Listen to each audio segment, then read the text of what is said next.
Hello, this is Harold's Prog Rock Show Part 14 about Dream Theater, the famous prog metal band from the United States of America.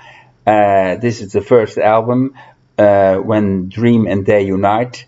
And on vocals we have Charlie Dominici, on keyboards Kevin Moore, on guitars John Petrucci, on bass John Myung, and on drums Mike Portnoy.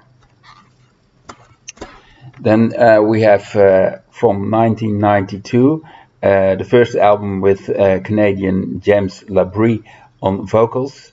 This is a famous album. It's called Images and Words. And on this album we have Pull Me Under, the famous single. And the last song of the album is Learning to Live. The whole album is very, very, very good. Real prog metal classic.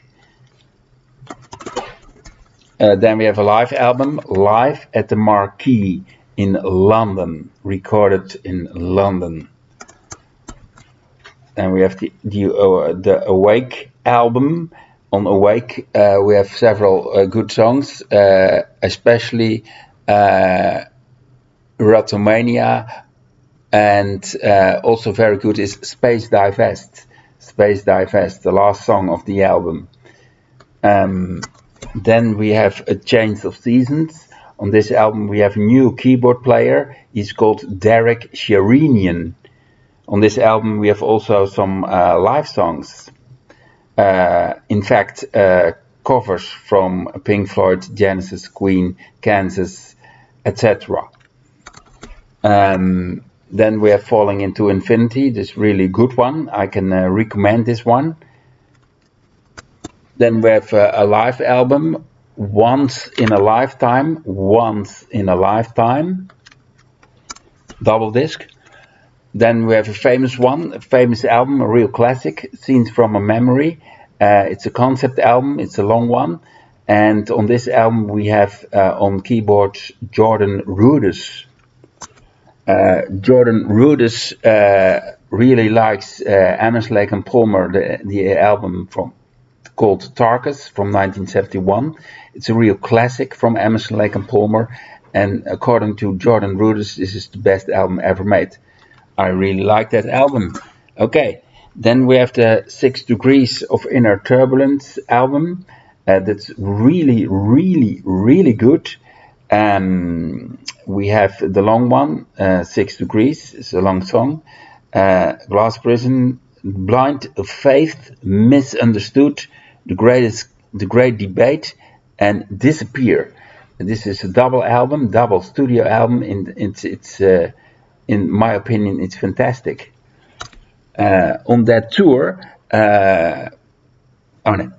we have Octavarium.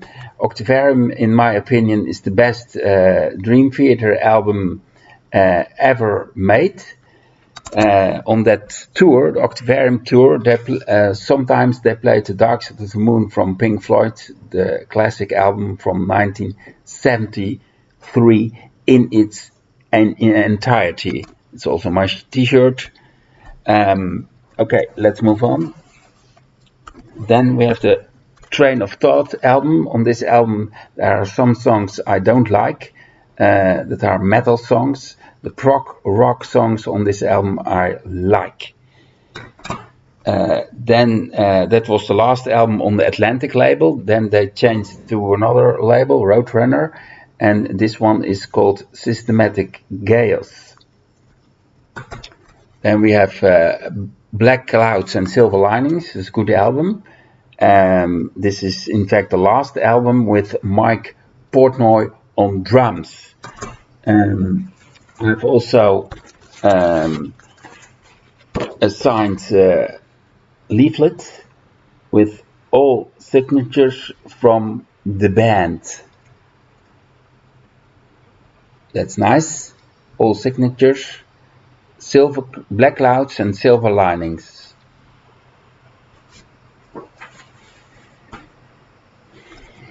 Then we have a dramatic turn of events. That's the first album with a new drummer, Mike Mancini. He's a very good drummer.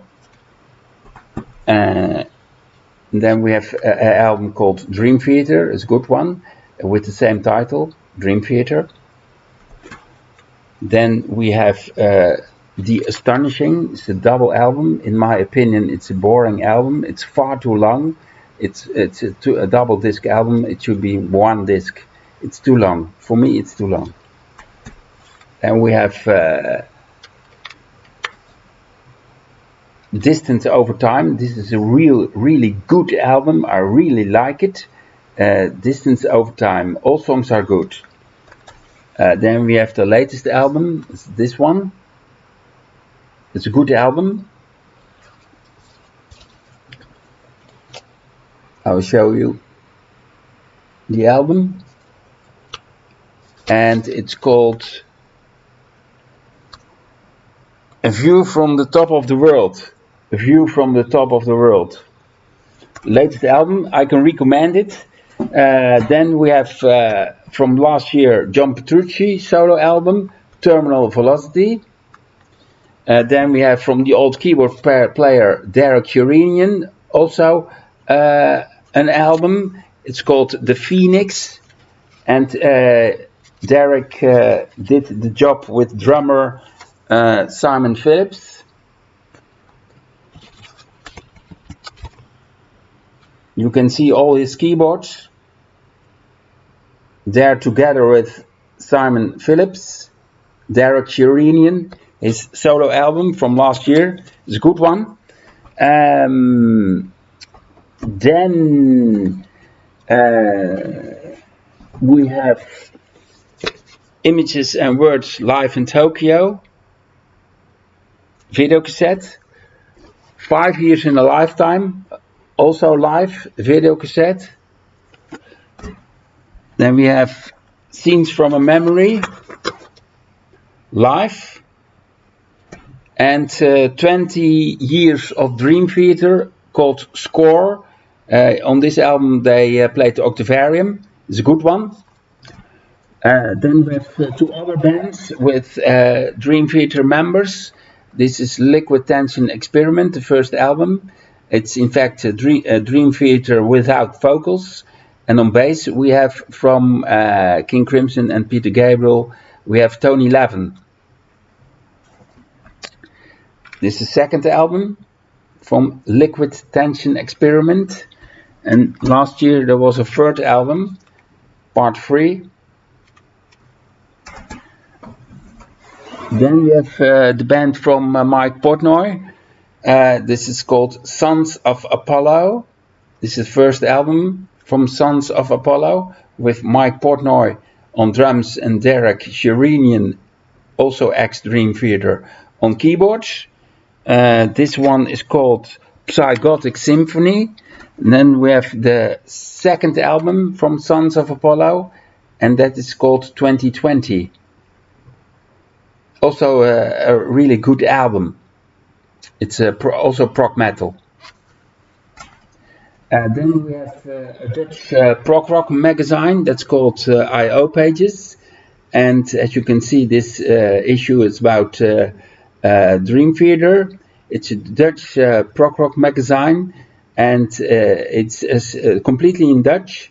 This also this is interesting for the Dutch viewers, and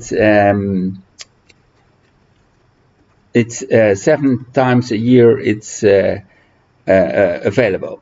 Okay, that was my show about Dream Theater and 2 other bands, Liquid Tension Experiment and Sons of Apollo, all prog metal bands. And this is the end of Harold's Prog Rock Show part 14 about the bands I already mentioned. Okay, I hope you like it. See you next time. Bye.